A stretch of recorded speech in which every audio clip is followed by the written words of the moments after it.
سينما سمري سمري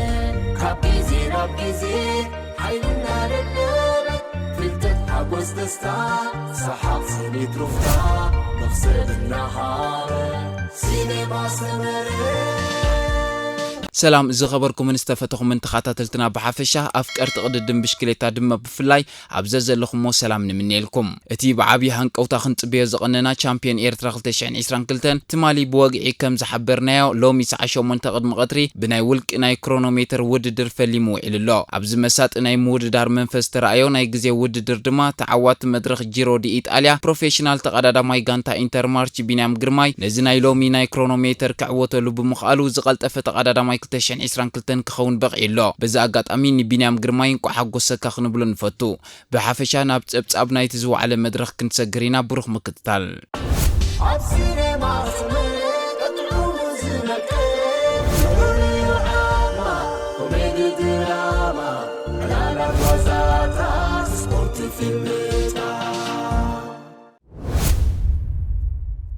اتسعشو منتقد مقتر زفل موددر أفكار قددم بشكلتا كابناي زحلف عمت بركت بزبال قطري أبسترخبولو أقات أمي بتصبق فليمو بتصبق تزازيمو لاو عبتي لعلة تتبيت تقبرولو قطر دقفتن أفكار تقددم بشكلتان ننز دقفوان غانتاتاتن تقادمتن مورال نمهاب بأقو بانديران مالياتاتن حيزوم كابسعشو عاتك قد مقتري مالت حد ساعات قد ممفلام وددر يوم أبي بوتا مبقس وددر مالت تتسرات رخيبهم بحافشا كمتي أبي نايت مال تحستونا زقلتنايو تشامبيون ترخلتشين عسران كلتن لو معمت أبو حسنتن دحنتن تقادمتي زلعلى أتوك رهيبو بمعيايو عبتي بمتحببار استفلاليا تكالات منغستي مالت بوليس مينستر عنا موقو عزيان استساتفلو أقات أمي زخونه يخون زسكف قدلت سنسرعات بزي نبرو اكواداء بوعوع هاوهوي تخايدوم كونتات آير زي كم نايك أدمو بزي كحلف حلف يلكا ببرخ زبالة بوتاتات انت زي كوينو هدئ زبالة نفاس زعبلولو بمنبارو تقادمتي أبتزدل لقزي يوم ود درام بزي تقم كسلاسلو خيلوم أفتي بينيام عوت نايز وددر كوينو لزو على معالتي إلي تقادم تدك أنستيو كومون جونيور دك تبعتيو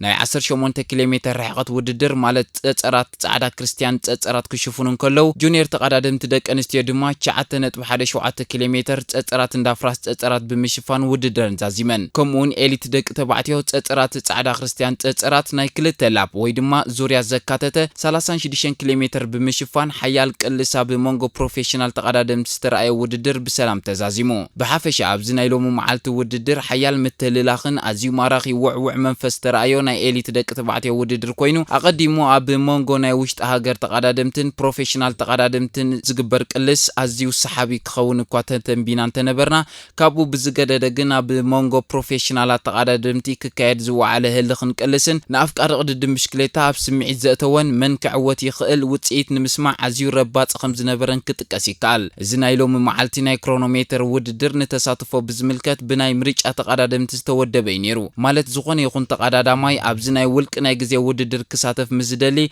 بمريج أو كم زاتو يتغيرو سلاز دما كم بعال بروفيشنال تقادم تينات نايل تسفاتيونن ناي زحلف عامت عود شامبيون إيرترا داويت يمانن أبز وددر كساتفو مريج أم بزي منبارو أب مودادر بوتا كنرخبو مايكالنان زغمزيلون كولوغن توادادرنت منفس أب تقادم تي كاب تسبيت وطعن لعلي كم زنبرة تقيسلو نايلو معامت فولينا شامبيون إيرترا بحافش عبز حلف مدبنا كواجليتنا نتنبرنا بغندقن بوزحات إيرتراويان بروفيشنال تقادمتي أبناء أوروب أون كالوت كفل علامات وددرهم بمكياد استفلالي عوتات تقوانات أفولون حدش تاريخ السرحولنا قات أمي بقصري بركت زبولو خينام مسنا وشت هاجر تقادمت زقبرو ناي مود دار منفسن زترفوت سلوان عبي كم زخونينا خنقمت كنينان بحق دما أب قبري كنريخ إلنان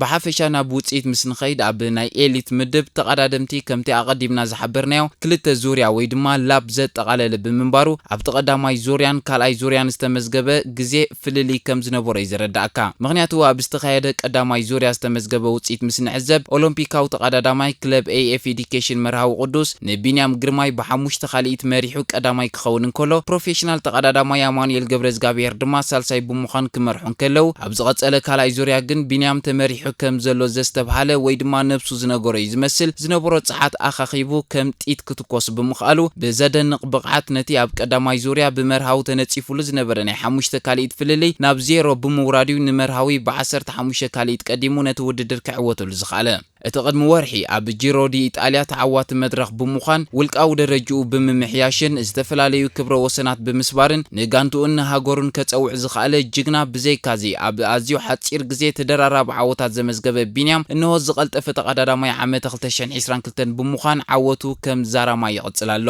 ቢንያም ን36 ኪሎ ሜትር ብ43 ደቂቕን 36 ካሊኢትን ክዛዝም ብምኽኣል እዩ ተዓዋቲ ክኸውን ክኢል ዘሎ ብ15 ካሊኢት ድሒሩ ካልኣይ ወፂኡ ዘሎ መርሃዊ ቅዱስ ውን ኣመዝጊቦ ዘሎ ብሉጽ ውጽኢት ወላኳ ከዓውቶ እንተዘይከኣለ ምስቲ ኣብ ናይ ሪካቨሪ ግዜ ምህላውን ነዚ ውድድር ንምድላው እኹል ግዜ ዘይምርካቡን ኣብ ግምት የእቲኻ ግን ወላኳ ናይ ዝሓለፈ ዓመት ክብሩ ክዕቅብ እንተዘይከኣለ የግዳስ ከምቲ ኣቐዲሙ በዓል ዝገለጾ ኣነ ኣብዚ ውድድር ምስታፈይን ኣብቲ ዘዕበየን ጎደናታትን ጽርግያታትን ሃገረይ ምስ ዝፈትዎ ህዝቢ ኤርትራ ኣብ ጎኒ ብሉጻት ተቐዳደምቲ ደቂ ሃገረይ ኮይነ ክወዳደር እንከለኹ ንዓይ ዓወት እዩ ክብል ዝኽኣለ ናይ ብሓቂ ከም ዝተዓወተ እዩ ዝገልጽ ብዘይካዚ ቅድሚ ገለ ዋርሕ ኣብ መንጎ ውድድር ሓደጋ ጋጢምዎ ዝነበረን ዕድል ገይሩ ካብ ከቢድ ሓደጋ ዝተናገፈን ፕሮፌሽናል ተቐዳዳማይ ጋንታ ትሬክ ሴጋፍሬዶ ኣማኑኤል ገብረዝጋብሔር ካብ ዕውት ተቐዳዳማይ ቢንያም ብ27 ካሊኢት ድሒሩ ሳልሳይ ክወጽእ ኽኢሉ ኣሎ እዞም ተቐዳደምቲ ኣብ ፖድዮም ብምድያብ ድማ ዝተዳለወሎም ሜዳልያታትን ዋንጫን ከምኡውን ገንዘባዊ ሽልማት ካብ ኢድ ኣምባሳደር ኮሚሽን ባህልን ስፖርትን ዘመደ ተኽለ ተቐቢሎም ብዘይካዚ ፕሮፌሽናል ተቐዳዳማይ ኢጣልያዊት ክለብ በርዲያኒ ፋዚያኒ ሄኖክ ሙሉብርሃን ካብ ቀዳማይ ብ1 ደቂቕን 22 ካሊኢትን ድሒሩ ራብዓይ ደረጃ ክሕዝ እንከሎ ጴጥሮስ መንግስት ካብ ክለብ ኤሪቴል ብ2 ደቂቕን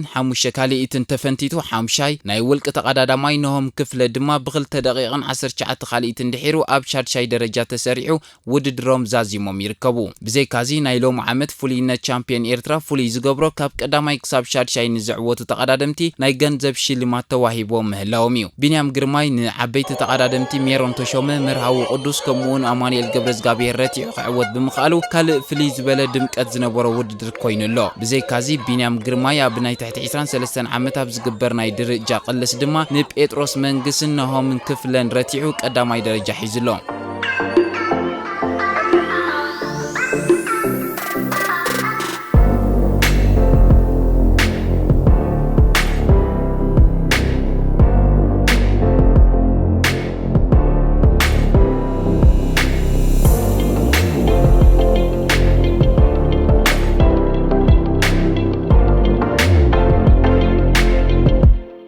ናብ ናይ ደቂ ኣንስትዮ ምስ ንሰግር ድማ ካብ ናይ ደቂ ተባዕትዮ ዘይትሕት ኣዝዩ ሰሓብ ውድድር ዝተንጸባረቆ እዩ ነይሩ ተሰሪዕለን ዝነበረ ርሕቀት ከምዛ ቀዲምና ዝገለጽናዮ ጸጸራት ጻዕዳ ክርስቲያን ጸጸራት 18 ኪሎ ሜትር ዝሸፈነ ርሕቀትና ሰላሲለን ኣብዚ ውድድር ድማ ኣብ ደቡብ ኣፍሪቃ ብምዃን ስልጠና ብምክትታል ዘላን ኣብ ተዓዳ ኣብ ዝግበር ውድድራት ድማ ኣብ ቀረባ ግዜ ጥራይ ኣዝዩ ተዘካሪ ዝኾነ ዓወታት ክትጓናጸፍ ዝጸንሐት ብልስቲ ተቐዳዳሚት ጋንታ ደንደን ዝኾነት ዳናይት ፍጹም ነዚ ውድድር ክትዕወተሉ ኽኢላላ ዳናይት 18 ኪሎ ሜትር ውድድራ ብ25 ደቂቕን 31 ካሊኢትን ዛዚማ ቀዳሚት ክትከውን እንከላ ጓል ጋንታ ኣድያም ዳዊት ድማ 21 ካሊኢት ድሒራ ካልአይቲ ክትከውን እንከላ ሳልሰይቲ ድማ ካብ ጋንታ ዓራግ ሚለና ያፌት ንውድድራ 51 ካሊኢት ድሒራ ምስ ቀዳሞ ሰለስተ ክትዕወት ኪኢላላ ራብዒቲ ብርኽቲ ፍሳሐየ ካብ ጋንታ ዓራግ ብ1 ደቂቕን 20 ካሊኢትን ድሒራ ሓምሸይቲ ሱዛና ፍሳሐየ ካብ ጋንታ ደቡብ ብ1 ደቂቕን 4 ካሊኢትን ሻድሸይቲ ድማ ካብ ተመሳሳሊት ጋንታ ደቡብ ሞናሊዛ ኣርኣያ ብ1 ደቂቕን 48 ካሊኢትን ማለት ብ27 ደቂቕን 19 ካሊኢትን ተፈንቲታ ካብ ቀዳማይ ክሳብ ሻድሻይ ተርታ ሒዘን ይርከባ እዘን ተቐዳደምቲ እዚአን ተስፋዋትን ብሉጻትን ኮይነን ገሊአን ኣብቲ ኤርትራ ኣብ ከተማ ሻርም አልሼኽ ዝተገብረ ቻምፒዮን ኣፍሪቃ ተወዳዲረን ብሉጽ ውጽኢት ሒዘን ናብ ዓደን ዝተመልሳ ተስፋዋት ተቐዳደምቲ እየን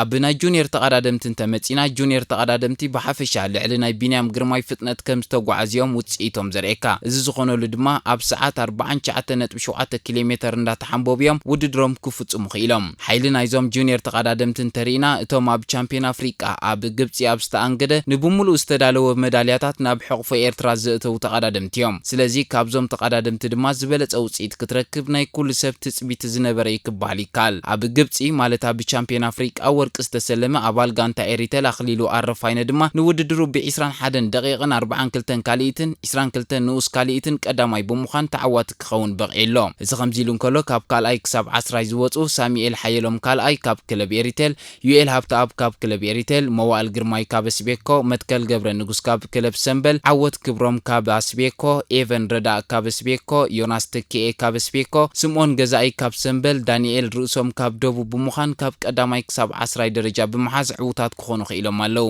ናይዞም ተቀዳደምቲ ፍልይ ዝነበረ ናይ ምውድዳር መንፈስ ክትዕዘቦ ውጽኢት ብምርኣይ ጥራይ ክትምስክር የኽእለካ ምክንያቱ ካብ ቀዳማይ ክሳብ 10 ንዘሎ ናይ ነጥቢ ፍልሊ ምስ ንዕዘብ ናይ 2 ደቂቕ ጥራይ ብምዃኑ ተቀዳደምቲ ኣብ ኣዝዩ ብሉጽ ቁመና ብምህላዎም ነፍሲ ወከፎም ዘመዝገብዎ ውጽኢት ዕውታት ክገብሮም ክኢልሎ በዚ ምክንያት ጁኒየር ተቀዳደምቲ ልዕሊ ኩሎም ናይ ምድብ ተቀዳደምቲ እቶም ዝቆልጠፉ ክኾኑ እንከለው ኣኽሊሉ ኣረፋይነ ድማ ልዕሊ ናይ ቢንያም ቅልጣፈ ወይ ድማ ሕምባበ ብምጓዓዝ ዝቀልጠፈ ኮይኑ ይርከብ ምክንያቱ ቢንያም ወላ ክልተ ዙርያ ዝነበሮ 36 ኪሎሜትር ክጓዓዝ እንትኽኣለ ንውድድሩ ግን ኣብ ሰዓት 49 ኪሎሜትር እንዳተሓንበበ ክዛዝሞ ብምኽኣሉ ብፍጥነት ትሕቲ ኣኽሊሉ ከም ዝተጓዓዘ ይዘነጽረልካ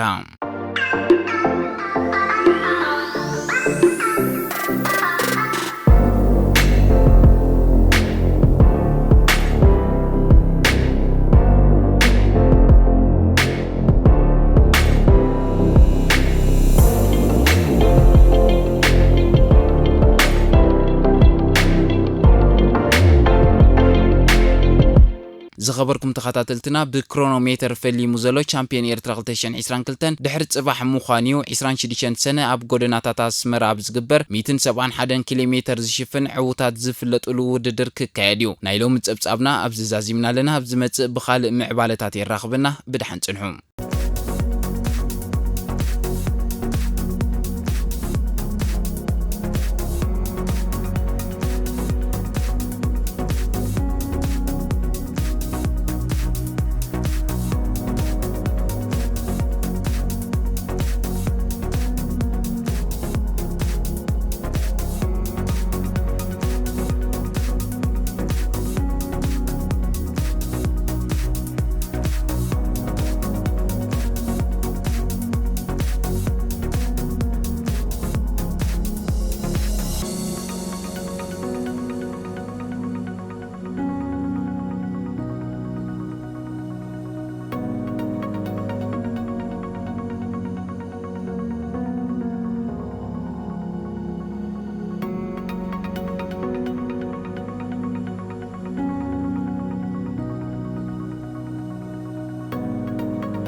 سينما سمرة سمرة